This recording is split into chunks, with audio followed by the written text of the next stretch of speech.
All right, we'll go ahead and start the August Board of Adjustment meeting.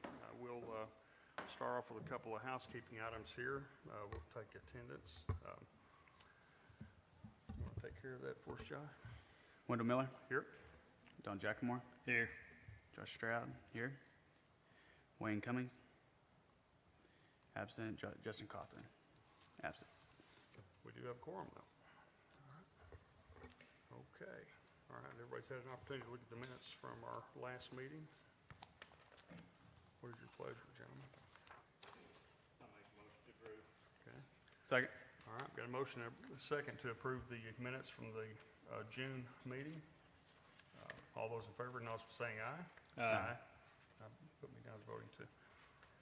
Any opposed? Nobody's left, so it carried. All right. We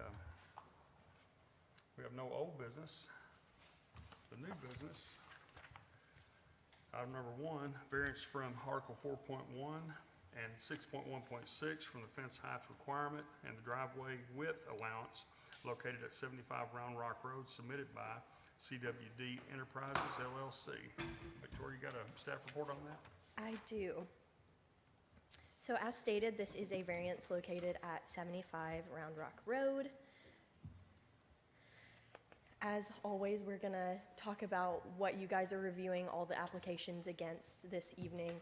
So these are the items that have to be addressed. The first being that the applicant demonstrates that special conditions and circumstances exist which are peculiar to the land structure or building involved and which are not applicable to other land structures or buildings in the same district or other districts. Second, no non-conforming use of neighboring land structures or buildings shall be considered grounds for the issuance of a variance. Third, the Board of Adjustment shall further make a finding that the reasons set forth in the application justify the granting of the variance and that the variance is a minimum variance that will make possible the reasonable use of the land, building, or structure.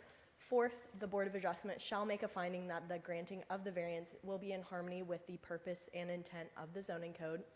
Fifth, in granting any variance, the Board of Adjustment may prescribe appropriate conditions and safeguards in conformity with the zoning code. And then sixth and finally, under no circumstance shall the Board of Adjustment grant a variance to allow a use not permissible under the terms of the code and in the district involved. So with that in mind, for this application, again, this is located at 75 Round Rock Road within the North City Spur District. This is an existing vacant parcel of land. Its northern boundary is located right on the edge of Russellville and Dover city limits.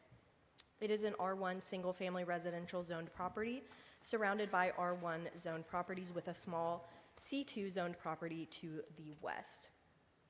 Property to the north and east are outside of Russellville city limits and therefore are not zoned.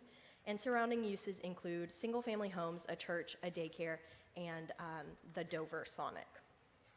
This applicant is requesting a variance from two sections of the zoning code, the first being Article 4.1 and the second being Article 6.1.6. The applicant is proposing to utilize the 44-acre property to raise horses, and as a result has requested a 4-foot pipe fence despite the 3.5-foot height limit in the front yard and a 54-foot driveway width despite the 30-foot allowance. In our review, staff did find that the applicants demonstrated that special conditions exist for the fence height variance, as the property will be utilized for horses and the fence height is needed to contain the horses and reduce the risk of them escaping into adjacent public areas, thereby addressing both safety and liability concerns for the applicant and the general public. And then regarding the requested variance for the driveway width, the applicant has provided justification for this based on the operational needs of the site. Again, the property will require access by large trucks, horse trailers, and the additional driveway width is necessary to accommodate safe turning movements. Furthermore, due to the limited width of Round Rock Road, the increased driveway width will allow them adequate ingress and egress while minimizing the potential for vehicles to encroach in the ditches surrounding the site or opposing travel lanes when making those turning movements. So as a result of this, it is staff's recommendation that the Board of Adjustment approve this variance request based on the findings below that the applicant has demonstrated that special conditions exist and the applicant has met all other variance requirements. Are there any questions for staff?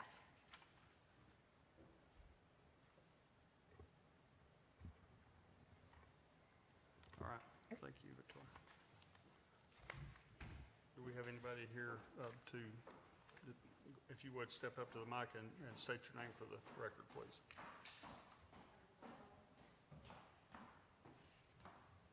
Hi, I'm Erica Davis, owner of this property.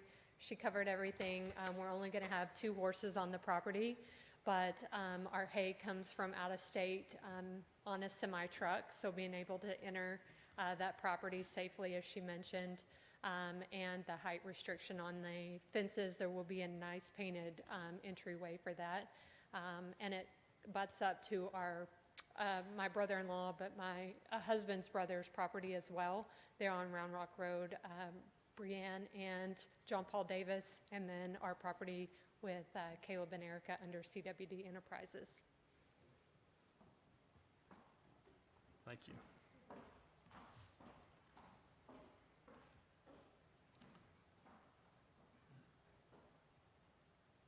All right, gentlemen, what's your pleasure? I'm gonna make a motion to approve as presented. Okay. Second. All right, we have a motion and a second to approve this request as presented. All those in favor acknowledge by saying aye. Aye. Any opposed? Hearing none, the motion carried. All right. Item number 2. Variance from Article 4.1 from the fence height requirement located at 2103 Timberwood Lane, submitted by Shannon Sutherland. You have a staff report on that? Yes, we do. So again, this is the variance for 2103 Timberwood Lane.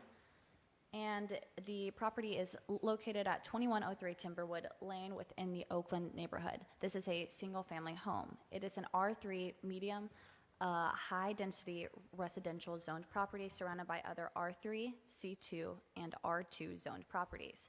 Surrounding uses include single-family homes, vacant lots, and a high school.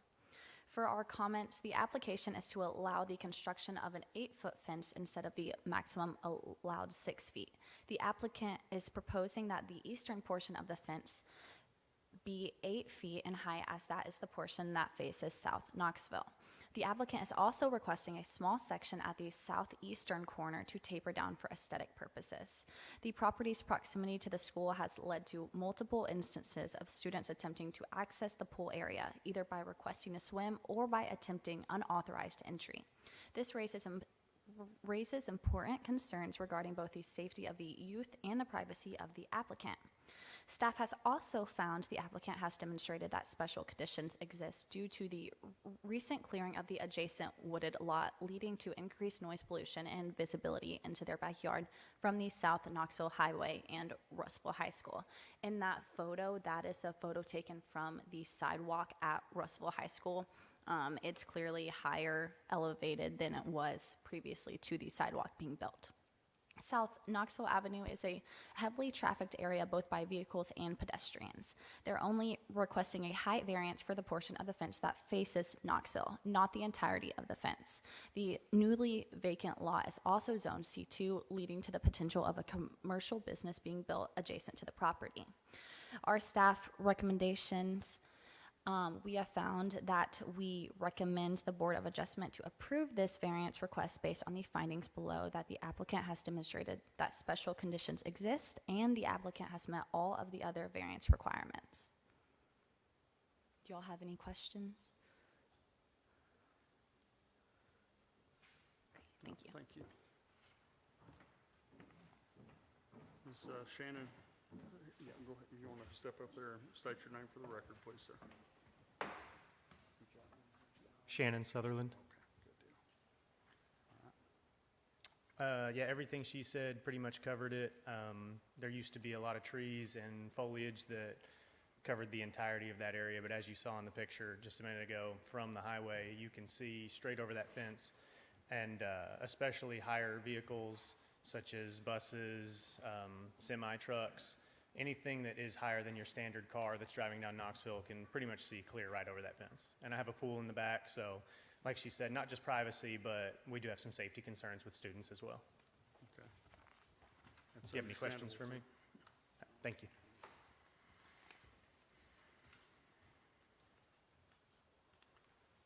That one should be a no-brainer, gentlemen. Let's put it to bed. Make a motion to approve as presented. I'll second it. Okay, we have a motion and a second to approve this request. All those in favor, acknowledge by saying aye. Any opposed? Hearing none, the motion carried. All right. Item number 3. We have variance from Article 4.1 for the fence height requirement located at 522 South Jonesboro Avenue, submitted by Bill and Doris Lawrence. You have a staff report on that? Yes, sir, we do. So this is for a fence variance on 522 South Jonesboro. Currently, the lot is located at 522 South Jonesboro within the Glenwood neighborhood. This is currently a vacant lot. The lot is partially located within the FEMA designated floodway. It is an R3 medium high-density residential zone property abutting an R2 zone and school to the west. Surrounding uses include single-family homes and a middle school campus. Applicants initially attempted to donate the lot to Habitat for Humanity, but Habitat for Humanity did not proceed due to the presence of the FEMA designated floodway on the back half of the lot. This application is to allow a 5-foot tall chain link fence along the South Jonesboro Avenue and 5-foot tall chain link fences along the sides and back of the non-floodway portion of the property, enclosing an 80-foot by 50-foot area of the lot, along with 2 10-foot wide, 5-foot tall chain link gates on the east and west sides of the fenced-in area. Applicant's property experiences illegal trash dumping and believe that the standard 3.5-foot fence height along the South Jonesboro frontage would not be adequate to deter those who are dumping trash on the lot. Applicants contend that a 5-foot fence surrounding parts of the lot will be sufficient to deter the dumping of trash and plant debris. Applicants agreed to not build in the FEMA-designated floodway nor store vehicles, trailers, etc. within the floodway and have updated their site plans accordingly. Applicants have acquired a flood development permit as required by the city floodplain manager. Applicants would also like to utilize the fenced-in space to park a boat trailer or camper in compliance with Article 3.11 of the zoning code and outside of the FEMA-designated floodway. Staff has found that the applicant has demonstrated that special conditions exist due to persistent and unsolicited dumping of trash and/or yard debris at the applicant's property. Applicants have been the owners of the lot since 2016 and have been maintaining it since then. A site visit to the lot shows that it is being maintained. The appearance of the vacant lot may be inviting to those looking to incidentally dispose of tree limbs, yard debris, or other trash. The persistent dumping of trash and debris has caused property damage to the owners. A fence of sufficient height would ostensibly be enough to deter or discourage others from the lot, as it will, 1, be harder to get materials over a fence taller than the standard 3.5-foot height maximum, and 2, appear less vacant. It is staff's recommendation that the Board of Adjustments approve this variance request with the following conditions. 1, the applicants will not build in the FEMA-designated floodway, and 2, the applicants will not store vehicles, trailers, etc. in the FEMA-designated floodway. Based on the findings below, the applicants have demonstrated that special conditions exist, and the applicants have obtained a flood development permit, and the applicants have met all other variance requirements.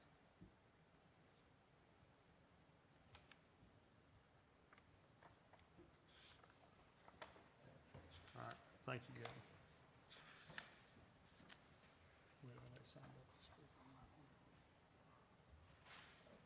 Dale Mitchell. Okay.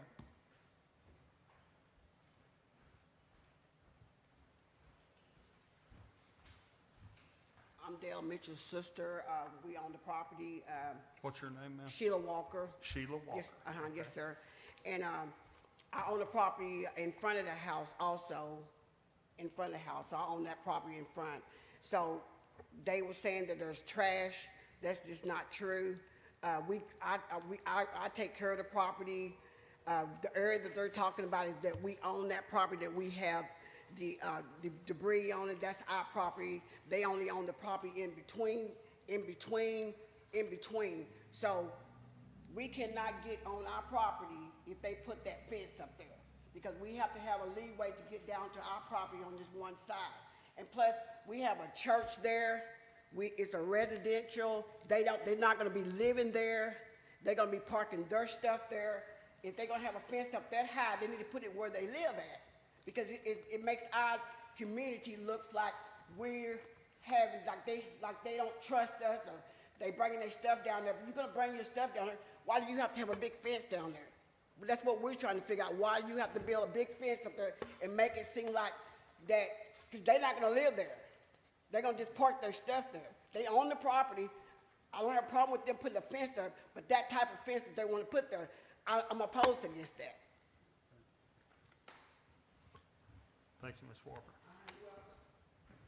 And by the way, people in the neighborhood, the church, people in the neighborhood read that sign, and they thought that we owned the property. They thought that we were the ones gonna put the fence up. And a lot of them came to us and asked us, we would not put that fence up because we would not, they just didn't want that fence up. The church would like to come in and talk to you guys about it, because they didn't even know this was going on. Okay. Yes, my name is Dale Mitchell. I'm the owner of the property. Like my sister said, there's the way the property is, it's kind of split up in like 4 sections. You know, they own, I don't know who the owner is. They own a house, and then we own a piece of property, and then they own a section, and then we own where they say the debris and stuff is at. So she's right. There has been debris there, but we do it from like when they have storms. We always burn there. We've been burning there since, I don't know, since I was a young kid and stuff. So I mean, that's what we usually do when that time comes, when we have trees stuff, because they allow us to burn, you know, certain times of the year. So that's when we burn. As far as maintaining the property, they have, I guess, people in there renting a house and stuff. So we kind of share cutting the grass and stuff. I mean, it's just like we just offset. Sometimes they cut it, sometimes I cut it. We kind of keep everything clean, cut down, and maintain everything. But I don't see why they need to put a fence up or whatever they're trying to do. It makes no sense to me, because like my sister said, I won't be able to get to my property, the one that's in the middle, because of the way they split everything up. Because it's like an office / apartment and like a tool shed up under there. So, and it has a garage. So they put that fence up there. There's no way you're going to be able to get down there however you try. All right, thank you. I can't find it anywhere. Are you, Bill? Yeah, Bill Lawrence. We're the one that's asking for the variance on the fence there.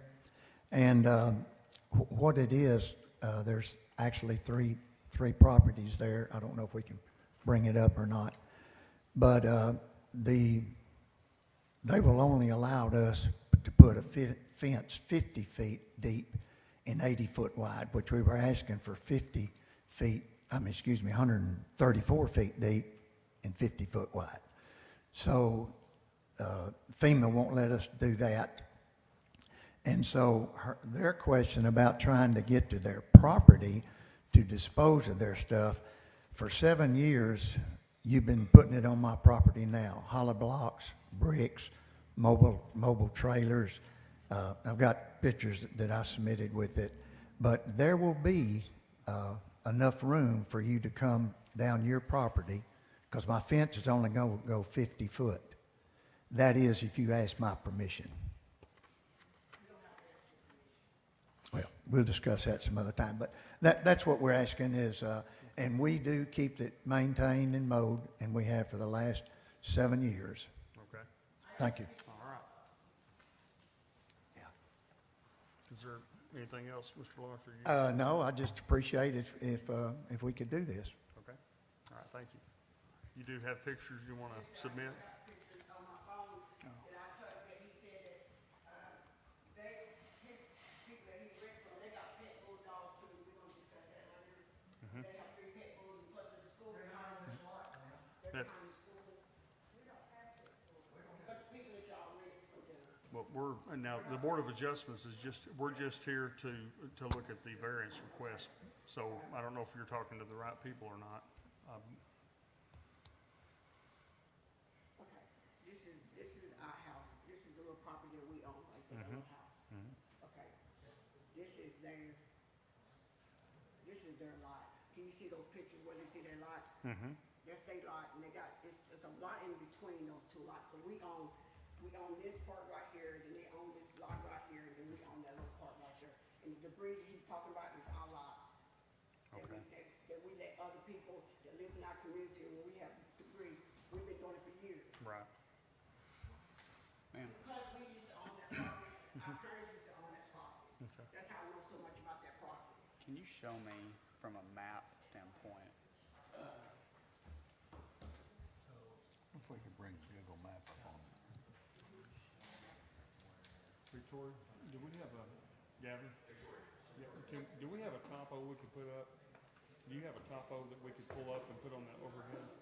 That's what he's trying to do in the front up here. Yeah. Do we have internet? Yeah.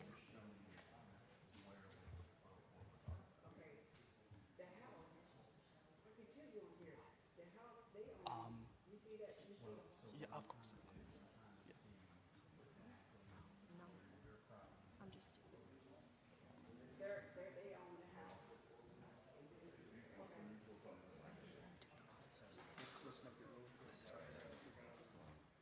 Okay. Are we looking at zoning or plat data? I think he just wanted to okay. Oh, Not what I wanted to do.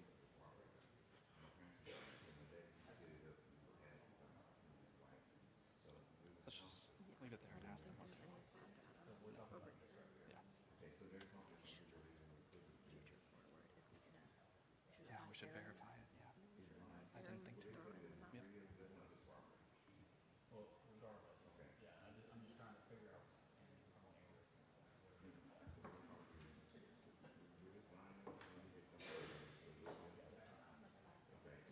There's none.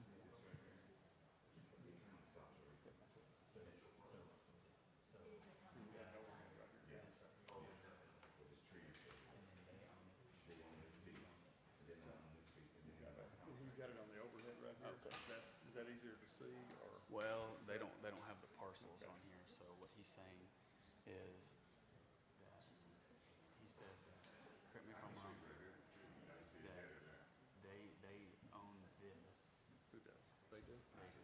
Okay. And then, like, he owns this house right here, and then the lot is in between here, and then he owns the piece right here with this tree. So it's more of a, So so where's and the fence? he's wanting to put the fence right here 80 feet. along the line here. So essentially, it would run like this. But I think most of that is going to be the flood zone here. Yeah. That's why they cut it back down. So, that would be something that, we have some variance requests, that would be something right there we need to get with the planner and probably get the city engineer involved in and all that. I don't know how that's nothing we can do That's right. about that. I just wanted to So, make sure everybody was on the it's same good to page. have an understanding. Okay, all right. Hang on just one second now, I've just. Gavin, you got, Yes. what do you have there? We have the If we could- GIS up. Hang on just one second. He's gonna pull the map up and see if we can get a description of that up here. This is the property in question here. Unfortunately, we do not have plat data for this section of South Jonesboro. What's this? Hello? Hang on just one second, Gavin. Hey, Gavin, can you come here just? Yeah, of course. Pardon me, folks, just for a second.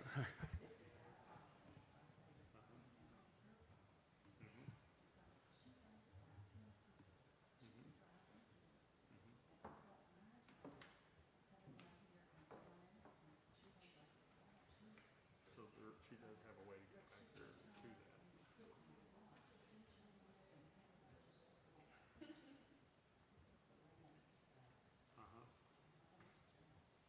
Right. Where is that on here? Okay. We're back there in the corner, and that's the property stake right there. Okay. Okay. Right. Right.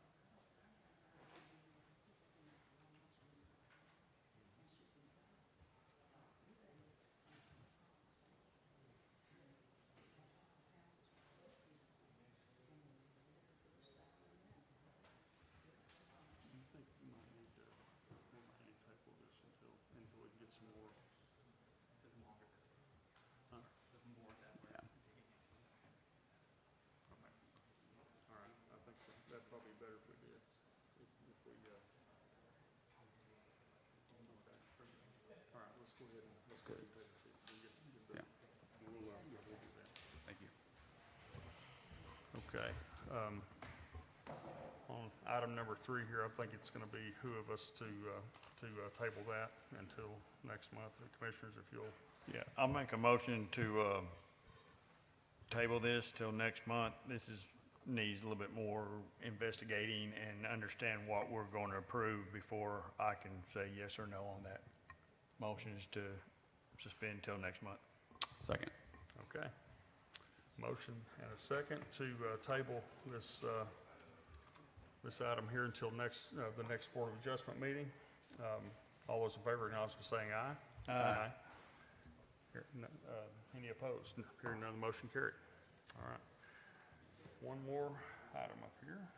And thank you, folks. Appreciate your patience. All right, we have a variance from Article 7.8.7 from the monument size requirements located at 4200 West Main Street, submitted by Matt Williams. Victoria, you got a staff report on that? Are you okay over there? I'm okay. Just a bit clumsy. From a roofer's point of view, the fall don't hurt, the sudden stop's what'll get you, so be The careful. stop gets you, huh? Yes, I do have a staff report. This is for 4200 West Main Street. The existing conditions, this is again located at 4200 West Main Street within the Skyline District. It is the new location for Smile Dental. It is surrounded by a variety of uses, including a residential subdivision to the east, a mobile home park to the south, and a mini storage and tire shop to the west, as well as a residential single-family home to the north. It is a C2 highway commercial zoned property surrounded by other C2 and R4 zoned properties. So in our review, the application is to allow the construction of a 180 square foot monument sign despite the 72 to 108 square foot allowance. I know that's a big discrepancy in the square footage allowance there, and that discrepancy is due to the allotments due to the number of tenants. So the applicant has stated that there will be between 3 to 7 tenants. The current build out of the property is allowing for 3, and the total possible build out for the site is allowing up to 7. So that's kind of the discrepancy there. Monument signage square footage is permitted based on the number of tenants on site. So allowing 72 square feet for 2 to 3 tenants, 84 square feet for 4 to 5 tenants, and 108 square feet total for more than 6 tenants. Additionally, the proposed sign is 20 feet tall despite the 8-foot height limit, and that is the proposed sign that you'll see on the screen there. So in our review, staff has not found that the applicant has demonstrated that special conditions or circumstances exist. The applicant has cited the sign at their existing location and aesthetics as their reason for requesting the variance. The sign at their existing location is a non-conforming sign per the code, and no other non-conforming uses or structures shall be considered as grounds for granting a variance. Additionally, historically, sign variances have been granted when an existing sign on an existing property is coming closer into compliance, and the sign the applicant is referring to is at their previous location, not on the new site. While staff does understand the desire for aesthetics, staff has presented a path forward in that the applicant could get close to their desired square footage in the form of a double post or a pylon sign, and the applicant's reasoning for the variance request did not meet the criteria showing that special conditions exist that are peculiar to the structure involved and are not applicable to other lands. The applicant could propose a double post or pylon sign which would allow up to 150 square feet of signage. Therefore, there is a path forward that would allow them to have a larger square footage sign. As a result of this, staff is unable to make a recommendation of approval based on the findings below that the applicant has not demonstrated that special conditions exist and that the variance is not the minimum variance allowing reasonable use of the land. That is my staff report. Any questions for staff at this time? Thank you, Victoria.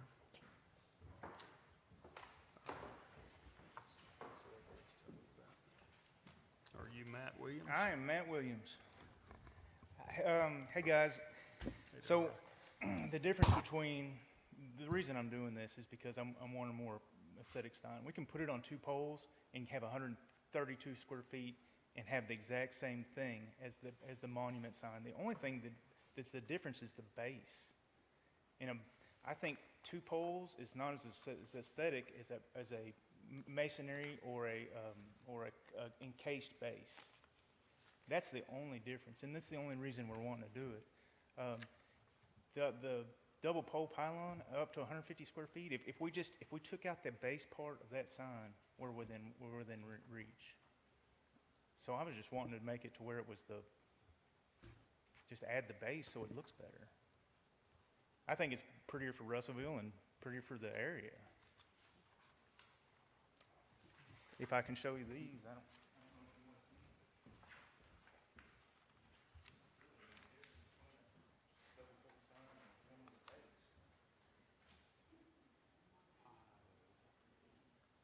I don't know on the base of those. Hey, Gavin, how high does the, There's no room. You can have them 2 inches tall. it's talking about 2 poles here. What's the minimum on the height of those poles? I believe there is no minimum. Basically, the code just states that a monument sign is completely flush to the ground, so it would be basically any open air. If they cut out a portion of that masonry base, they could.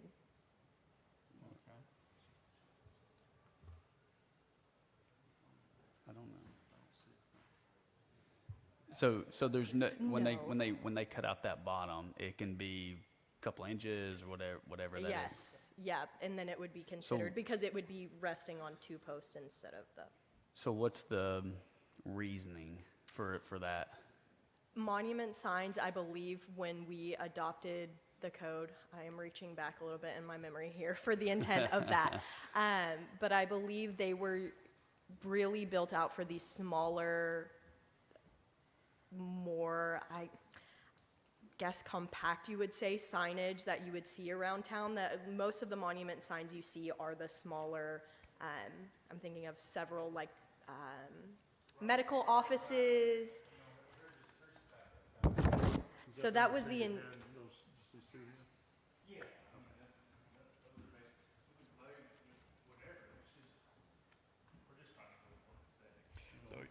So you yeah, could, so But I the- think it was, But the poles don't really you could matter. put two Yeah. poles and encase the bottom in brick and It's still big. and it would be cover it. compliant then? you'd have to be able to see the open air, I believe, by the way the code is written currently. That was my question, like, what's the reasoning to have the open air? What prompted that, code to be written that way? I mean, I'm not, I'm like genuinely asking. not to put And you on the yes, spot. no, I absolutely understand, and unfortunately, I don't remember the exact discussions when that was adopted, because I do believe that was part of the 2022 updates to the code. But I believe, if I am remembering correct, it was more of, the intent was that those monument signs were gonna be the more compact, the smaller, and so we wanted to keep them that way instead of having these big, I guess, monument signs. Okay, I kind of go back to the intent, what you said, and if it's going to be exactly the same, except you got 2 poles, and it's going to be, you get to increase it to 130, that's, to me, it looks better to be a monument sign. That's something that we might need to adjust our policy to. Yeah, agreed. To gain, to that, and which is common for when you have a lot of policies and ordinance like we have it. Absolutely. This is what we're here for. That's what Yeah. the board of adjustments is for. Yeah, and if you guys would like, definitely, if it's the will of the board, we can take that to the long-range planning committee and And- definitely have that discussion at our next quarterly And meeting. y'all have a job to do, and you have to present That's right. what your findings are, and then And we we appreciate you. adjust. Absolutely, absolutely. So, One size doesn't always fit all. None of it's personal. Okay. You're not gonna hurt right. our feelings, I promise. well, that's why we're here, and that's why the discussion's here. Absolutely. Thank you. So, Thank you. Any other questions for staff? no. Okay, no, y'all- thank you, Y'all guys. done quite enough. Thank you. Thank you. I'm kidding. I'll make a motion to approve, the sign can go up as a monument sign. Okay. Oh, I do, yeah. Second. All right, we have a motion and second to approve this variance request as presented. All those in favor, acknowledge by saying aye. Any opposed? Hearing none, the motion carried. And before we go, yeah, go ahead. Yes, before we go, I just wanted to recognize our Commissioner, Don Jackamore. This is his last meeting with us. And we just want to thank you for 7 years of service with us. We're really going to miss you. You have brought invaluable opinions to the board, and just your faithful service. We really appreciate it, and we're going to miss you. So we just wanted to say thank you and recognize you. Well, I So- really Very much appreciate it. appreciate It's been an honor to serve, and I love Russellville. I love what we stand for. And thank you so much. That door don't lock behind you, Don, okay? So, we did bring somebody to walk you to your car, though, over here a few weeks ago. Mr. Mayor, are we done? All right, we are adjourned.